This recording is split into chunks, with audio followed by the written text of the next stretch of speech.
Bienvenue dans ce journal, mesdames et messieurs, bonsoir et tout de suite prenons le sommaire.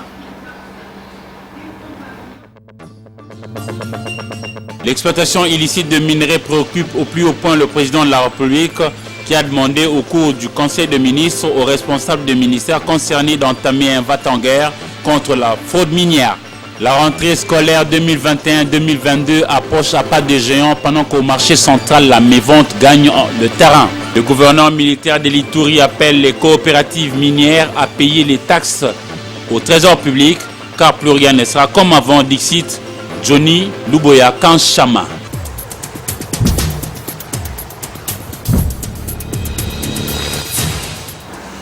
Mesdames et messieurs, encore une fois, bonsoir. Les réserves en devises américaines ont été sensiblement augmentées au niveau de la Banque centrale du Congo avec un peu plus de 3 milliards de dollars américains. Une première dans l'histoire récente de la République démocratique du Congo. C'est entre autres le sujet abordé lors de la dernière réunion du Conseil des ministres tenue hier. Donc voici les condensés avec le porte-parole du gouvernement Sama Lukonde, Patrick Mouyaya.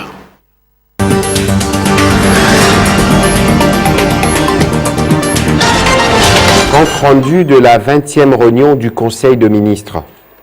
Le président de la République, chef de l'État, Félix-Antoine Tshisekedi Tshilombo, a présidé à partir de Lubumbashi par visioconférence la 20e réunion du Conseil de ministres du gouvernement de la République. 5 points étaient inscrits à l'ordre du jour. 1. Communication du président de la République. 2. Point d'information. 3. Approbation d'un relevé des décisions du Conseil de ministres. 4. Adoption et examen de dossiers. 5. Examen et adoption de projets de texte. Les derniers points de la communication du président de la République a porté sur la lutte contre la fraude minière.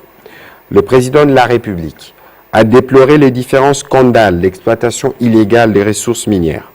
Plusieurs opérateurs économiques, sociétés ou personnes physiques détenant des permis de recherche font de l'exploitation en lieu et place de recherche proprement dite. Le président de la République a, à ses propos, demandé à la ministre d'État, ministre de la Justice et garde des Sceaux, ainsi qu'à sa collègue de Mines, d'instruire les services compétents pour une enquête détaillée sur ces sujets. Dans les mêmes volets, il a instruit le ministre des Mines de prendre toutes les dispositions nécessaires pour produire un rapport clair sur cette situation, ainsi que de propositions concrètes, assorties des mesures contraignantes pour des cas d'irrégularité avérés. Il a demandé au Premier ministre de mettre en place une commission interministérielle chargée d'établir la cartographie de minerais de la République démocratique du Congo pour protéger notre pays et nos populations. Nos lois, nos coutumes et nos populations doivent être protégées par les autorités. Plus rien ne sera jamais comme avant. Les coopératives minières de la province de l'Ituri sont invitées à se mettre en règle vis-à-vis de l'État auprès de qui ils doivent payer leurs taxes. Cet appel leur a été lancé par le gouverneur militaire Johnny Luboya Kanshama à l'issue d'une rencontre organisée à ce sujet. Suivez. Le secteur minier doit contribuer au développement de la province de l'Ituri, respecter les cahiers de charge de la population et protéger l'écosystème par les coopératives minières en rendant compte leurs activités. C'est la nouvelle approche du chef de l'État, Félix-Antoine Tshisekedi Tshilombo, imprimée par le gouverneur militaire de l'Ituri au cours d'un échange avec les responsables de ces coopératives minières et des expatriés chinois. Pour le lieutenant général Luboya Kanshama Johnny, l'ère est arrivée où les exploitations illicites, le trafic d'influence doivent cesser dès à présent pour que leurs produits dans cette partie de la République démocratique du Congo soient source de bénédiction et non d'insécurité. nous devons changer. Si on ne change pas, en tout cas, on ne saura pas évoluer. Vous allez travailler avec la division de mines pour que chacun puisse régulariser sa situation. Séance tenante, l'autorité provinciale a décidé de mettre en place une commission de vérification des documents de ces coopératives. Chabani Kimariki, chef de division de mines en Ituri, parle de sa mission. Une commission doit être, peut-être comme l'autorité a dit, doit être active pour détecter selon les yeux et les attributions de chaque service. Il y a des situations qui concernent uniquement l'armée où l'administration des mines ne pourra pas agir. Il y a des situations qui concernent uniquement les services de renseignement où le service des mines ne peut pas agir. Et il y a des questions qui concernent uniquement les mines et que les autres services ne peuvent pas s'y mixer. À en croire les parlementaires de l'Ituri, le droit de siège en Ituri est une opportunité pour recadrer la province sur tous les domaines pour son développement. Une bagarre rangée s'est soldée hélas par un bilan macabre. Il y a eu mort d'homme. Les creuseurs artisanaux en sont venus aux mains avec le chinois dans la carrière des KTTK, à quelques kilomètres plutôt de la ville de Lubumbashi, chef-lieu de la province du Haut-Katanga. Sur place, les esprits de ces artisanaux creuseurs restent surchauffés, accusant quelques autorités congolaises de favoriser les Chinois et être leurs complices pour nuire aux intérêts des nationaux. Junior Kaniki depuis Lubumbashi.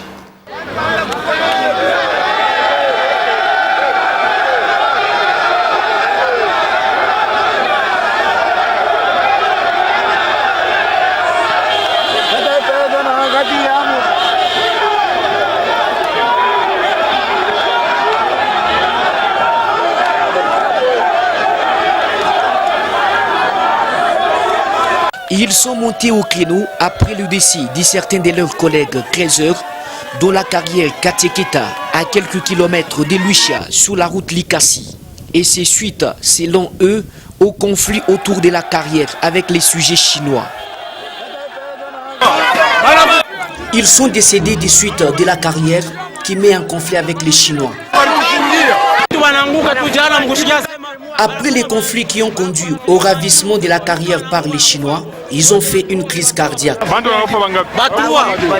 Pour ces hommes en colère, des sujets chinois exploitant les minéraux ont saisi toute leur carrière avec la complicité de certaines personnalités politiques proches du pouvoir.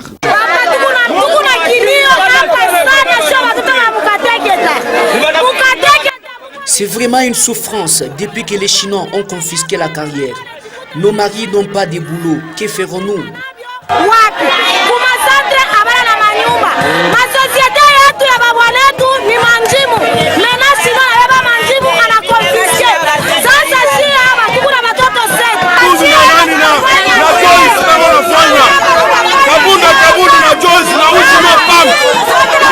C'est Kabound qui est derrière tout ça.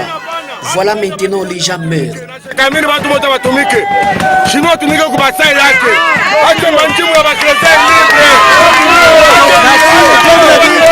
Par ailleurs, ils promettent de poursuivre avec le même mouvement jusqu'à ce qu'ils soient rétablis dans leurs droits avec l'implication du chef de l'État.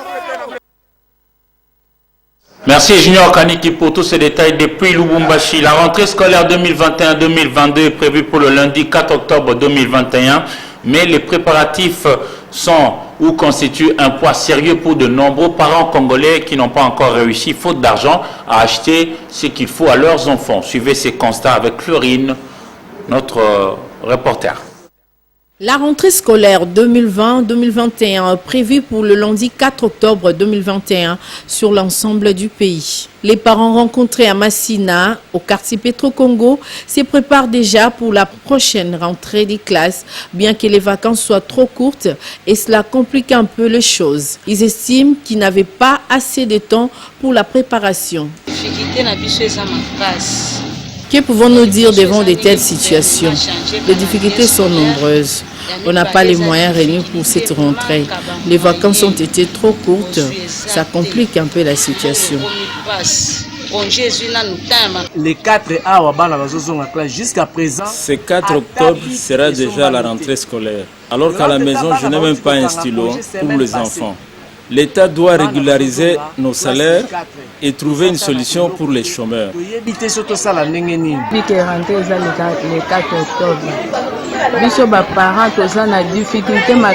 Les difficultés sont nombreuses.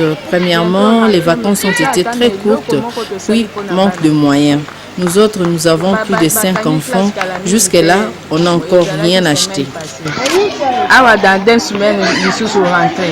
Bien que la gratuité de l'enseignement soit vraiment effective dans les secteurs, les parents interrogés se plaignent sur la qualité de l'enseignement qui, selon eux, n'est pas suivie de près.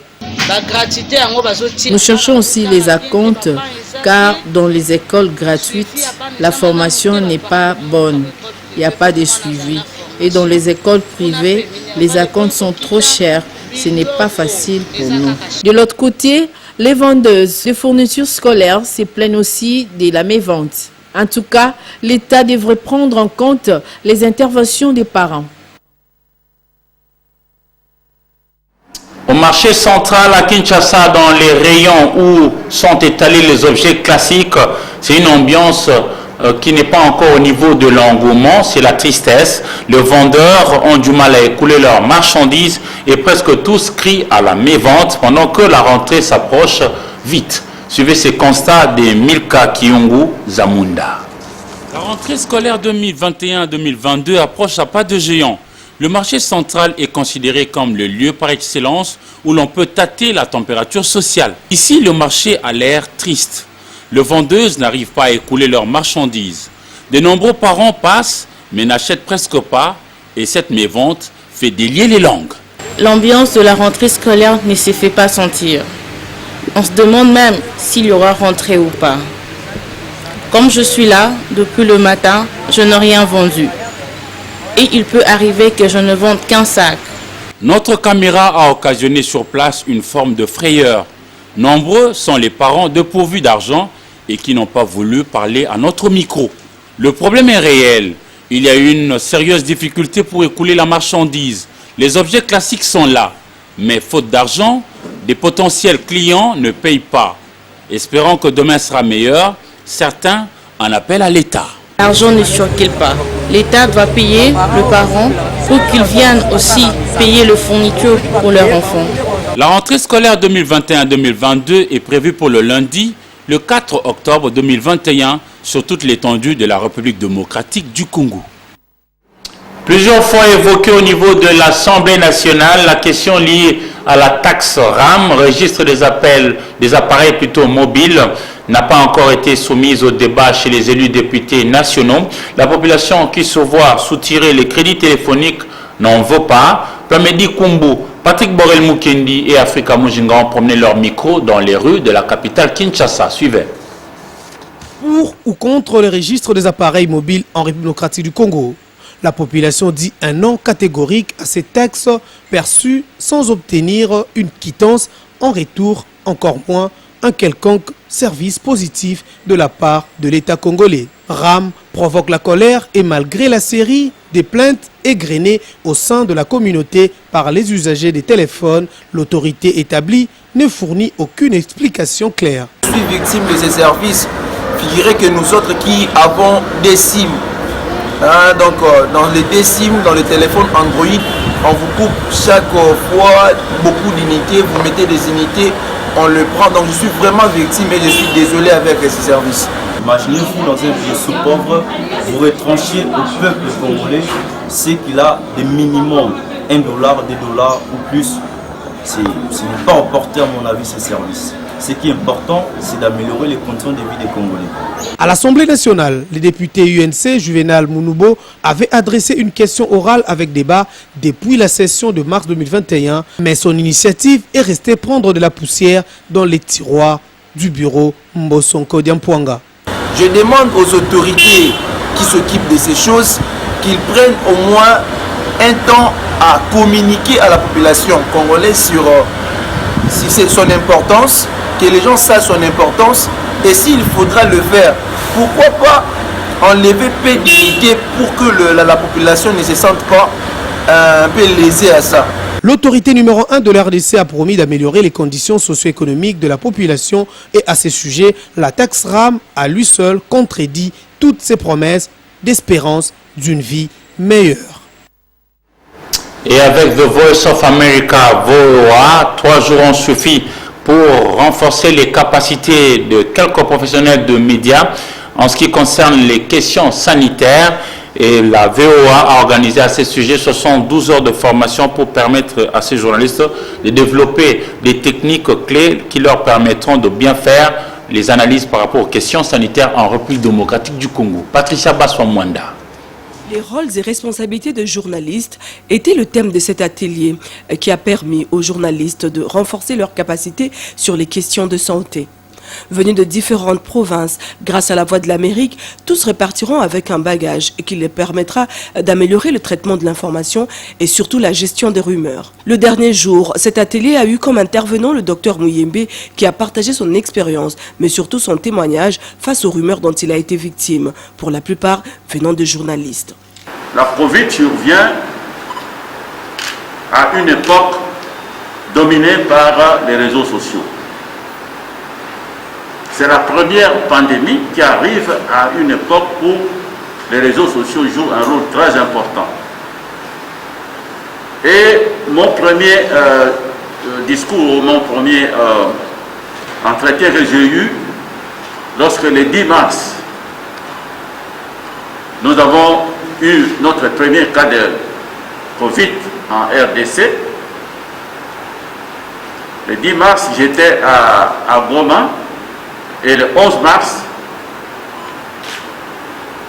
j'ai fait un point de presse à Goma et j'ai dit, nous allons affaire, durant cette épidémie, à une deuxième épidémie qui est la désinformation véhiculée par les réseaux sociaux. Et au début, en fait, nous pensions que c'était un petit jeu simplement. On pouvait maîtriser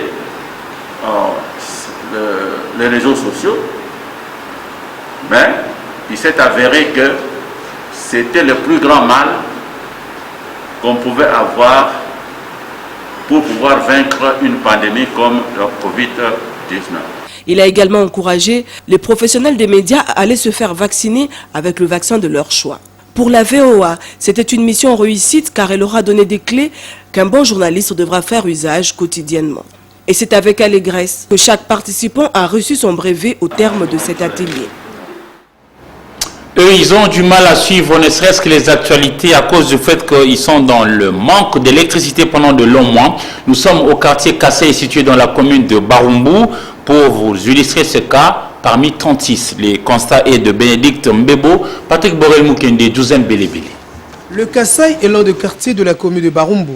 Il est traversé par une avenue qui porte ses noms et qui finit par déboucher sur les grands boulevards du 30 juin à Gombe. Dans ces quartiers, malgré la présence de la maison communale de Barumbu, l'électricité est très rare. Dans les rues, les câbles électriques sont en mauvais état et l'obscurité renforce parfois l'insécurité. Désiré Bompenda est l'un des habitants de cette partie de Barumbu. Il affirme qu'il lui arrive d'aligner une semaine pleine sans courant électrique. Courant passe. Donc, beaucoup ça même temps, même 4 jours, 5 jours, parfois même une semaine, Dans notre quartier, nous faisons plus d'1 semaine sans voir l'électricité. Malgré cette situation, les agents de la SNEL passent pour facturer les habitants.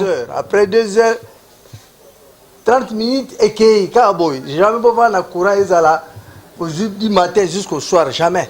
La RDC est l'un des premiers producteurs du cuivre et pour cet autre habitant, le pays ne peut pas manquer de bons câbles électriques. Il estime que l'absence de l'énergie électrique est une faute grave. En tout cas, ça vraiment les nécessaires que nos populations bénéficient du courant. Nous demandons aux responsables de la SNEL de faire en sorte que ces problèmes soient vite résolus pour éviter l'insécurité. De nos jours, tout est lié à l'énergie électrique. Les autorités congolaises qui promettent les progrès sociaux n'y arriveront jamais sans offrir le courant électrique aux millions de familles qui vivent dans le noir total.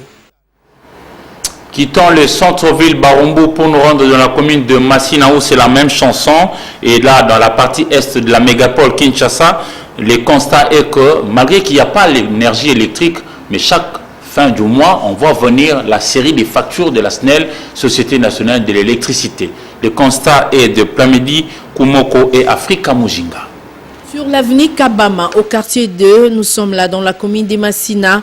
Le courant électrique est de plus en plus rare. Selon les habitants du quartier, c'est aux heures tardives que le courant électrique revient et fait 2 heures. Malgré cette situation déplorable, les agents de la SNEL passent chaque fois pour déposer les factures. Ici, nous ne consommons pas l'électricité et pourtant, nous payons nos factures. Les courants se rétablissent toujours la nuit quand nous dormons. Pas moyen de brancher nos matériels au risque de le perdre. Le courant est à la tombe. Il y a 1 heure, 2 heures, 6 heures. Mais facture chaque jour, chaque mois facture est là. On a facture ça il a ramené voilà mais pour moi longa est ça la montée. Il y a un moment c'est pas pour au soumission parce qu'à partir on a un moment qui met gros là nous la voyons. La SNEL ne répare pas ses cabines et câbles. Mais chaque mois, vous verrez ces agents se pointer avec leurs factures avec des montants exorbitants. On peut apercevoir comment les câbles électriques sont exposés. En tout cas, il n'y a pas d'entretien. Ce manque d'électricité dans ces quartiers est aussi à la base de l'insécurité. Le manque de l'énergie électrique fait aussi parler du manque de sa sœur siamoise. Il s'agit de l'eau potable qui arrive à en manquer malgré l'hydrographie qui est riche en République démocratique du Congo. C'est le cas de le dire au quartier Ngomba Kikusa. Nous sommes dans la commune de Ngalema justement, où le robinet ne joue plus qu'un rôle décoratif. Les conseillers de Audrey Nzondo. L'eau est devenue une denrée rare dans le quartier Ngomba Kikusa, situé à Binza Upen, dans la commune de Ngalema. En effet, cela fait maintenant des années que les habitants de cette partie de la capitale ont des difficultés pour s'approvisionner en eau potable. Ils recourent plutôt à l'eau de forage et de source. Et le robinet dans les maisons ne servent plus à rien, sinon embellir la parcelle. La pénurie d'eau dans le quartier, voire d'autres quartiers de l'Upen, est devenue un style de vie. Les phénomènes forage est entré ici après avoir constaté beaucoup de problèmes parce qu'à l'époque on allait puiser l'eau de la rivière Kikusa et puis d'autres allaient sur la rivière Lukunga. Les habitants de ces quartiers se demandent s'ils vivent vraiment à Kinshasa, la capitale de la RDC. Malgré les cris d'alarme lancés auprès des autorités compétentes, la régie des eaux n'a jamais réparé cette situation. Souffrir ma casse. Un peu bien pour forage. Mais toujours qu'il y a des sources. Toujours Nous souffrons beaucoup avec le problème d'eau. Les robinets sont devenus des décors. Nous vivons à Kinshasa comme si nous étions dans un village reculé. Mais entre-temps, ça fait longtemps. Ici, il faut payer l'eau chaque jour et dans des conditions qui laissent à désirer. L'autorité compétente est appelée à trouver des solutions pour ces Congolais qui se sentent jusqu'ici abandonnés.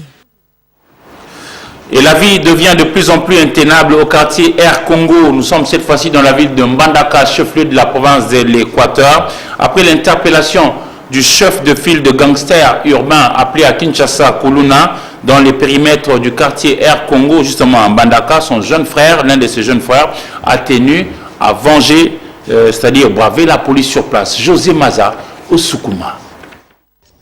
Le quartier Air Congo, dans la ville de Mbandaka, vit ces derniers temps dans l'insécurité très grandissante causée par les malfrats communément appelés Kuluna. Le quartier précité est en tête de l'insécurité totale dans la ville de Mbandaka. Pour mettre fin à ces fléaux, les services de sécurité provinciaux ont levé l'option de traquer tous ces grands semeurs de troubles et de les mettre hors état de nuire. À cet effet, la nuit dernière, Les seigneurs de tous les Kuluna du quartier Congo, dénommés Roi Scorpion, étaient interpellés par la police nationale congolaise, mais ce matin, son petit frère biologique, qu'on appelle futur roi, ou le prétendant successeur de son aîné le roi, est sorti pour venger son mentor et frère biologique en état d'arrestation. Il a choisi la maman du chef du quartier, Mardi Ewanga Lola, récemment nommée et installée par le bourgmestre de la commune de Mbandaka. Il s'agit de la vieille dame du nom de Alice Winga et qui a été victime de frappes et de la blessure par machette sur le bras droit par le futur roi après que sa mère l'avait précédé avec des menaces sur la pauvre dame d'environ 80 années. Le bourreau a également détruit la paillote et l'étalage de vente de cette dame. Avant d'attaquer les bureaux du quartier, les écriteaux étaient effacés, la fenêtre et la porte cassées. Cet incivique a pénétré et a déchiqueté les tôles. Et il s'est caché après avoir commis ses forfaits, car selon lui, c'est le chef du quartier qui aurait appelé la police. Un des témoins de l'événement très touché nous a relaté cette histoire. Ce qui s'est passé, sa maman est venue ici avec des menaces et injures. Après le départ de sa maman, l'enfant est venu. Il m'a frappé plusieurs fois avec la machette sur les dos, sur les jambes. Il m'a blessé sur ma main droite. Dieu n'a pas voulu, sinon je serais déjà morte. Je lui ai demandé mon petit-fils, qu'est-ce que j'ai fait pour mériter une telle sanction? Il a dit, ton fils est devenu chef du quartier pour nous arrêter, nous qui sommes des voleurs. C'est pour cela que je vais te tuer. Lorsque j'ai commencé à crier, où êtes-vous mes enfants? Je suis morte, vous ne le savez pas? Ayant entendu cela, il a fui, mais en passant, il a détruit mon étalage de vente et ma paillote dans laquelle je vends des épices. Connaissez-vous ces garçons, ses parents? Oui, je connais ces garçons. Je connais ses parents, Maman Pauline et Papa Salomon. Notons que le quartier Congo est devenu un véritable enfer. Lorsque vous y entrez la nuit avec le téléphone, l'argent, moto ou autres biens, vous sortez dépourvu de ces biens. Que l'État fasse le nécessaire pour mettre fin à ces fléaux. Et nous allons nous rendre au niveau du continent avec notre partenaire, la VOA, Voice of America, pour avoir les autres actualités.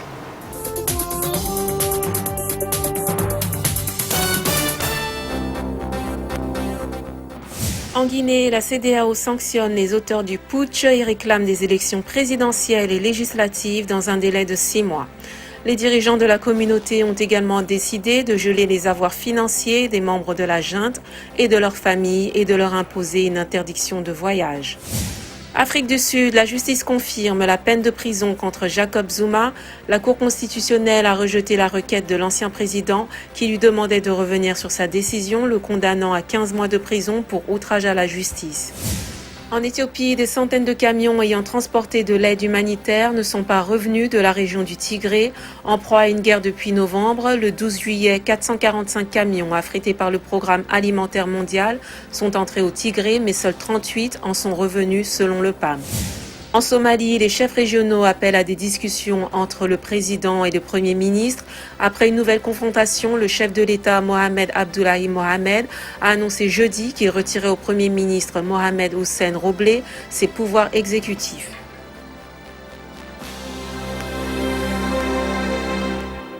Mesdames et messieurs, ce journal est presque terminé, mais avant de nous séparer, prenons d'abord le rappel des titres. L'exploitation illicite de minerais préoccupe au plus haut point le président de la République qui a demandé au cours du Conseil des ministres aux responsables des ministères concernés d'entamer un va-t-en-guerre contre la fraude minière.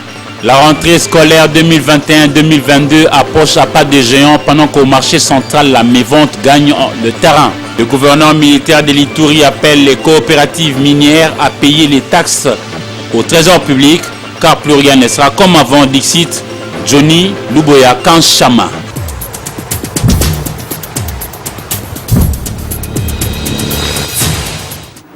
Mesdames et messieurs, c'est ici que nous mettons un terme à ce journal. Merci à vous de l'avoir suivi et au revoir. Afrique.